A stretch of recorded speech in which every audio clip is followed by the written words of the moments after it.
மாமா ஏன்னா இங்க உட்காந்து ஐதுனுக்குற? ஆயா எப்பவுமே என்ன திட்டினே இருக்கு தெரியுமா? நான் இருக்குது யாருக்குமே பிடிக்கல. நான் வீட்டுல பாரமா தான் இருக்கேன். அவ்வளவுதானா? ஆயாக்கு சம்மந்தி எதனா செய்டா. ஆயாக்கு உனக்கு ரொம்ப பிடிக்கும். ஆயாக்கு என்ன பிடிக்கும் தெரியாதே. ஆயாக்கு என்ன பிடிக்கும்? டேய் அத பாரு புடவை. ஆமா புடவை.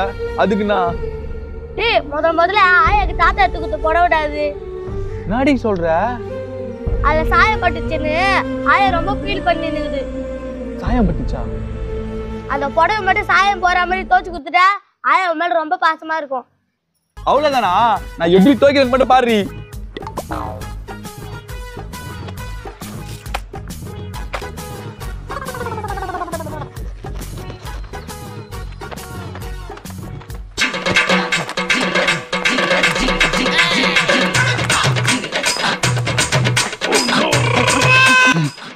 கரை போனா கரை போயிட்டா அம்மா நம்ம மேல பாசமா இருக்கும்.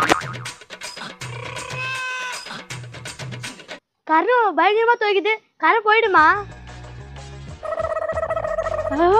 டேய் என்னடா பண்ற? ஆயா இந்த புடவையில சாயம் பட்டுச்சுன்னு ரொம்ப ஃபீல் பண்ணிருந்தல. ஆமா அந்த சாயத்தை சரி பண்ணத்தா கரை நம்ம கஷ்டப்பட்டு உன் புடவைய துவைக்குதியா. நிஜமாவாடா? மா நான் ஒன்னுத்துக்கும் உதவாதன்னு சொல்லிட்டு என்ன எவ்வளவு கத்தி இருக்கிற, என்ன எவ்வளவு கஷ்டப்பட்டிருக்க. ஆனா பாத்தியா உன் புடவையில இருக்கிற சாயத்தை நான் எவ்வளவு அழகா போக்கிட்டேன். சாயம் போயிடுச்சா? எங்க காமி. இதோ காட்டுறமா நான் எவ்வளவு கஷ்டப்பட்டு இந்த சாயத்தை போக வச்சேன் தெரியுமா? என்ன புடவை கீஞ்சி போயிருக்க? இந்த கீஞ்சி புடவைக்கு எவ்வளவு ஃபீல் பண்ணியிருந்த? அட பாவி, என் புருஷன் ஆசை வாங்கி கொடுத்த புடவை எப்படி அழிச்சிட்டேடா? அழிச்சிட்டேனா?